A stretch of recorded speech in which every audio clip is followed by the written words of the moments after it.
Hello, good morning കൂട്ടുകാരെ. ഇന്നത്തെ വീഡിയോയിൽ ഞാൻ കുറച്ച് കുക്കിംഗ് ആണ് ഇൻക്ലൂഡ് ചെയ്തിട്ടുള്ളത്. ഞാനൊരു ചിക്കൻ ബിരിയാണി ഉണ്ടാക്കാൻ പോകണം. ചിക്കൻ കറി ഉണ്ടാക്കണം, പനീർ ബട്ടർ മസാല ഉണ്ടാക്കണം, കടലക്കറി ഉണ്ടാക്കണം, ചോറുണ്ടാക്കണം, പിന്നെ ചപ്പാത്തി ഉണ്ടാക്കണം, പിന്നെ ഒരു വെജിറ്റബിൾ റൈസ് ഉണ്ടാക്കണം. അപ്പം വെജിറ്റബിൾ റൈസ് ഉണ്ടാക്കുന്നതോ ചപ്പാത്തി ഉണ്ടാക്കുന്നതോ കടലക്കറി ഉണ്ടാക്കുന്നതോ ഒന്നും എനിക്ക് ഈ വീഡിയോയിൽ ഇൻക്ലൂഡ് ചെയ്യാൻ പറ്റിയിട്ടില്ല. അപ്പോൾ ഞാനിപ്പം ബിരിയാണിക്ക് വേണ്ടിയിട്ട് മസാലയെല്ലാം മാരിനേറ്റ് ചെയ്യുകയാണ്. മാരിനേറ്റ് ചെയ്തിട്ട് ചിക്കൻ കറിയും കൂടെ സൈഡിലായിട്ട് പോകുന്നുണ്ട്. പിന്നെ ചിക്കൻ കറിക്കുള്ള മസാല സവാളയെല്ലാം ഞാൻ വഴറ്റി വെച്ചിട്ടുണ്ട് കേട്ടോ. സവാള വഴറ്റി വെച്ച് ഒന്നുകൂടെ ചൂടാക്കുകയാണ്. പിന്നെ ബിരിയാണിക്കുള്ള സവാളയും ഞാൻ വഴറ്റി വെച്ചിട്ടുണ്ട്. ബിരിയാണിക്ക് വേണ്ടിയിട്ടുള്ള മേലെ ഡെക്കറേറ്റ് ചെയ്യാനുള്ള സവാള വറുത്തും വെച്ചിട്ടുണ്ട്. പിന്നെ കാഷ്യൂവും ഉണക്കമുന്തിരിങ്ങയൊക്കെ നെയ്യ് വറുത്ത് വെച്ചിട്ടുണ്ട്. അപ്പോൾ ബിരിയാണിക്ക് വേണ്ടിയിട്ട് ഇപ്പോൾ മസാലയെല്ലാം ചേർത്തിട്ട് മസാല അരച്ച് ചേർത്താണ് പുതിന മല്ലിയൊക്കെ മുളക് പൊടി ഇടാതെ ഉണ്ടാക്കുന്ന ബിരിയാണിയാണ് കേട്ടോ. അപ്പോൾ തക്കാളിക്ക് ഇടുന്നുണ്ട്. പിന്നെ ഞാനിപ്പം തൈരും ചേർത്ത് കൊടുത്തു, മഞ്ഞൾപ്പൊടിയും പിന്നെ ഗരം മസാലപ്പൊടിയും കൂടെ ചേർത്ത് കൊടുത്തു, ചിക്കൻ മസാലപ്പൊടിയോ എന്താ വെച്ചാൽ ചേർത്ത് കൊടുക്കുക. എന്നിട്ട് മാരിനേറ്റ് ചെയ്ത് വെക്കുകയാണ്. അപ്പം ഞാനത് പറയാൻ വന്ന വേറൊരു കാര്യമാണ് കേട്ടോ. അതിനിടയ്ക്കൊന്നും പറയാം. ചിക്കൻ കറിക്കകത്ത് ഞാൻ ഇപ്പം തന്നെ ചിക്കൻ്റെ മസാലയെല്ലാം എടുത്ത് വെച്ചിട്ടുണ്ട്. അതുകൂടെ ചേർത്ത് തക്കാളിക്കൊക്കെ ഇട്ട് ചിക്കനും ചേർത്ത് ഞാൻ അതുകൂടെ അങ്ങ് വെക്കും കേട്ടോ. അതിനിടയ്ക്ക് പറയാൻ സമയം കിട്ടിയില്ലെങ്കിലോ. അപ്പം ഞാൻ പറയാൻ വന്നൊരു കാര്യം, ഞാൻ നാട്ടിൽ പോയപ്പോൾ ഉണ്ടായ വിഷയമാണ് കേട്ടോ. നാട്ടിൽ പോയപ്പോൾ രണ്ട് തവണയായിട്ട് ഞാൻ അടുപ്പിച്ച് ഞാൻ നാട്ടിൽ പോയിരുന്നു. ഇപ്പോൾ 2 ദിവസം മുമ്പാണ് ഞാൻ നാട്ടിൽ നിന്ന് തിരിച്ചു വന്നത്. അപ്പം അന്നേരം അതിന് മുമ്പ് ഒരു തവണ ഞാൻ നാട്ടിൽ പോയ സമയത്ത് ഒരാളെൻ്റെ അടുക്കൽ എൻ്റെ ചാനലിനെ പറ്റി ഇങ്ങനെ വളരെ മോശമായിട്ടെന്ന് പറഞ്ഞു കഴിഞ്ഞാൽ നമുക്ക് വളരെ ഫീൽ ചെയ്യുന്ന ഒരു തരത്തിൽ. ഇപ്പോൾ ഒരു ഗവൺമെൻറ് ജോലിയുള്ള ഒരാളുടെ അടുക്കൽ നിങ്ങൾ അവിടെ ഗവൺമെൻറ്റിലൂടെ പോയിരുന്ന് എന്നെ ഉണ്ടാക്കുവാന്ന് നമ്മൾ ചോദിച്ചു കഴിഞ്ഞാൽ പിന്നെ അവരോട് ചോദിച്ചു കഴിഞ്ഞാൽ അവരുടെ മറുപടി എന്തായിരിക്കും? നല്ല മറുപടി കിട്ടും അല്ലേ? അതേപോലെ തന്നെ ഒരു പ്രൈവറ്റ് കമ്പനി ജോലി ചെയ്യുന്ന ഒരാളായാലും തൂക്കാൻ പോകുന്ന ഒരു ജോലിയുള്ള ഒരാളും അവർ സമ്പാദിക്കുകയാണ്, അവർ കഷ്ടപ്പെട്ടിട്ടാണ്. അതുപോലെ ഒരു യൂട്യൂബ് ചാനൽ എന്ന് പറഞ്ഞു കഴിഞ്ഞാൽ ഇത്ര പരിഹസിക്കാനും അത്ര ഇതാക്കി പറയേണ്ട കാര്യമൊന്നുമില്ല. ആരുടെയും വീട്ടിൽ വന്നിട്ടല്ല ഞാനൊരു വീഡിയോ എടുത്തിടുന്നത് അല്ലേ. ഞാൻ ഒരു മനുഷ്യരുടെയും ചിലവിലല്ല ഒരു വീഡിയോ ഇടുന്നത്. ഞാനാണെങ്കിൽ ആവുന്നത് മറ്റുള്ളവരുടെ ഫേസൊന്നും ഇൻക്ലൂഡ് ചെയ്യിക്കാതാണ് എൻ്റെ വീഡിയോ ഇടുന്നത്. ഞാൻ എൻ്റെ വീട്ടിലുള്ളവരെ പോലും ഞാൻ ഇതിനകത്ത് ഇൻക്ലൂഡ് ചെയ്യിക്കാറില്ല. കാരണം നാളെ അവർക്കതൊരു ബുദ്ധിമുട്ടാവരുത്. അതുകൊണ്ട് അപ്പം ഒരു തവണ ഞാൻ നാട്ടിൽ വന്ന സമയത്ത് മയൂസ് ഷുമി കിച്ചണാണോ എന്ന് പറഞ്ഞുകൊണ്ട് എന്നെ വല്ലാണ്ട് കളിയാക്കി. അപ്പോൾ ആൾ നിന്ന സിറ്റുവേഷൻ അത്ര ശരിയല്ലാത്തതുകൊണ്ട് ഞാൻ മറുപടി പറഞ്ഞില്ല. ചിലപ്പോൾ അവിടെ പിന്നെ അത് നമ്മുടെ വീട്ടിലുള്ളവർ കയറി കേൾക്കേണ്ടി വരും. പിന്നെ അത് നമ്മളത്ര ശരിയല്ല അതൊന്നും മറുപടി പറയുന്നത്. അപ്പോൾ ഞാൻ അത്ര ആളുടെ വിവരമില്ലാഴികയാണെന്ന് വെച്ചിട്ട് ഞാൻ വിട്ടു. അത് കഴിഞ്ഞിട്ട് ഇത്തവണ ഞാൻ നാട്ടിൽ ചെന്ന സമയത്ത് ആളിൻ്റെ അടുത്ത് ചോദിച്ചു, വീഡിയോ ഇടാറില്ലേ എന്ന് ചോദിച്ചു. അപ്പം എനിക്ക് മനസ്സിലായി ആൾ പണ്ടെന്നോ ചാനൽ തുടങ്ങി എന്നുള്ളൊരു പേര് മാത്രം പുള്ളിക്കറിയാം. പിന്നെ ആൾ പരിഹാസമാണെന്നുള്ളത് എനിക്ക് മനസ്സിലായി. ഞാൻ പറഞ്ഞു, ചാനലിൽ വീഡിയോ ഇടാറുണ്ടല്ലോ, ഇപ്പോൾ ഞാൻ റെഗുലറായിട്ട് വീഡിയോ ഇടാറുണ്ടല്ലോ, വരുമാനമൊക്കെ വന്ന് തുടങ്ങിയോ എന്ന് ചോദിച്ചു.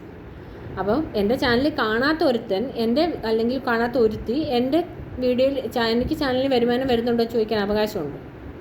ഉണ്ടോ? നിങ്ങൾ തന്നെ പറ. എൻ്റെ ചാനലിൽ ഒരു വീഡിയോ കാണാത്തൊരു വ്യക്തിക്ക് അല്ലെങ്കിൽ കാണുന്ന ഒരാളാണെങ്കിൽ പോലും നമ്മൾ വരുമാനം വന്നു തുടങ്ങിയോ, വരുമാനം എന്താണെന്ന് നമ്മളോട് ചോദിക്കുമോ? ഏതെങ്കിലും മനുഷ്യർ ഈ വന്ന കാലത്ത് ചോദിക്കുമോ? ഞാൻ അന്നേരം നിന്ന സ്ഥലം അത്ര നമ്മൾ ചൂടായി സംസാരിക്കാൻ പാടില്ല എന്നുള്ളൊരിത് വെച്ചിട്ട് ഞാൻ പറഞ്ഞു, ഇല്ല, എൻ്റെ ചാനലിൻ്റെ സിറ്റുവേഷൻ ഇതുപോലാണ്, ഇതുപോലെ പറഞ്ഞു. എൻ്റെ മര്യാദ അനുസരിച്ചിട്ട് പരിഹസിക്കാൻ ആൾ എപ്പോൾ കണ്ടാലും എൻ്റെ ചാനലിനെ പറ്റി പറഞ്ഞ് പരിഹസിക്കാറുണ്ട് കേട്ടോ. എപ്പോഴായാലും ചിലർ കുറേ പേര് ഇങ്ങനെ പരിഹസിക്കാറുണ്ട്, കുറേ പേരുണ്ട് കേട്ടോ അങ്ങനെ പരിഹസിക്കും. ചിലർ തമാശയായിട്ട് ഇങ്ങനെ ഞങ്ങൾ എന്തെങ്കിലുമൊക്കെ പറയുന്നുണ്ട്, നമ്മൾ ഫാമിലി മാറ്റർ പറയുന്നുണ്ട്, അത് ഞങ്ങൾ ഫാമിലിയായിട്ട് അങ്ങ് പോകുന്ന കൂട്ടത്തിൽ ഞങ്ങളത് പറയും. ഞാൻ അങ്ങോട്ടും അവരും പറയും ഇങ്ങോട്ടും പറയുന്നത്. അത് നമ്മൾ ഏറ്റവും അടുത്തറിയാവുന്നവർ, എനിക്ക് എടാപോടാ ബന്ധം അല്ലെങ്കിൽ ചേച്ചി ചേട്ടാ ബന്ധം അങ്ങനെയുള്ളവർക്ക് ഞങ്ങൾക്ക് അങ്ങോട്ടും ഇങ്ങോട്ടും പറയാം. അങ്ങനെ അല്ലാത്തൊരാൾ പുറത്തുനിന്ന് ഒരാൾ എൻ്റെ അടുക്ക് ഇങ്ങനെ വന്നിട്ട് പറയുവാണെങ്കിൽ നിങ്ങളാണെങ്കിൽ എന്തായിരിക്കും പ്രതികരിക്കുന്നത് ആലോചിച്ച് നോക്കി. നിങ്ങളാണെങ്കിൽ എങ്ങനെ പ്രതികരിക്കും? ചാനലിനകത്ത് എന്തുകൊണ്ട് ചാനലിനകത്ത് അങ്ങനെ ചാനലിങ്ങനെ അതാ എന്ത് അധികാരത്തിലാണ് അവരെൻ്റെ അടുക്ക് വന്നിട്ട് എൻ്റെ ചാനലിനെ പറ്റി പറയുന്നത്? ഞാൻ അയാളോട് കാണാൻ പറഞ്ഞിട്ടില്ല, എൻ്റെ ചാനലിൽ ലൈക്ക് ചെയ്യാൻ പറഞ്ഞിട്ടില്ല.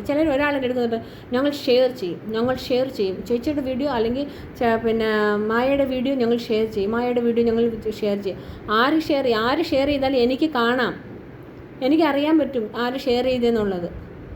മനസ്സിലായോ? എസ്പെഷ്യലി ഫേസ്ബുക്കിലാണെങ്കിൽ നമുക്ക് ലൈക്ക് ചെയ്യുന്നവരുടെ വരെ പേര് നമുക്ക് നോട്ടിഫിക്കേഷന് വരും അല്ലേ. അപ്പം എല്ലാവരും ഓരോരുത്തർ ചുമ്മാതെ ഒന്നും അറിയാതെ ഇരുന്ന് നമ്മൾ കഷ്ടപ്പെട്ടാണ് ഒരു വീഡിയോ ഉണ്ടാക്കുന്നതും വീഡിയോ എടുത്തിടുന്നത്. എൻ്റെ ടൈം പാസിന് വേണ്ടിയിട്ട് ഞാൻ ചെയ്യുന്നതാണ്.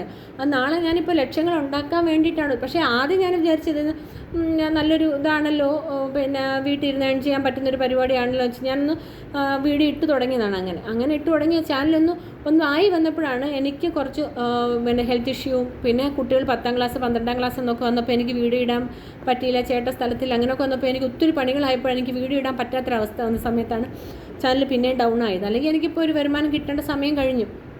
പിന്നെ ഇപ്പോൾ ഞാൻ റെഗുലറായിട്ട് വീഡിയോസ് ഇട്ട് തുടങ്ങിയിട്ടുണ്ട്. ഇഷ്ടപ്പെട്ടവർ കണ്ടാൽ മതി, കാണാത്തവർ എന്നെ ഇങ്ങനെ ഇതുപോലെ ചൊറിയാൻ വരരുത്. കാണുന്ന സമയത്ത് തിരിച്ച് നമ്മൾ പ്രതികരിക്കുമ്പോൾ മായത ഇങ്ങനെ പറഞ്ഞല്ലോ, കല്ലേലും അങ്ങനെ അഹങ്കാരം എന്നല്ലേ പറയത്തുള്ളൂ.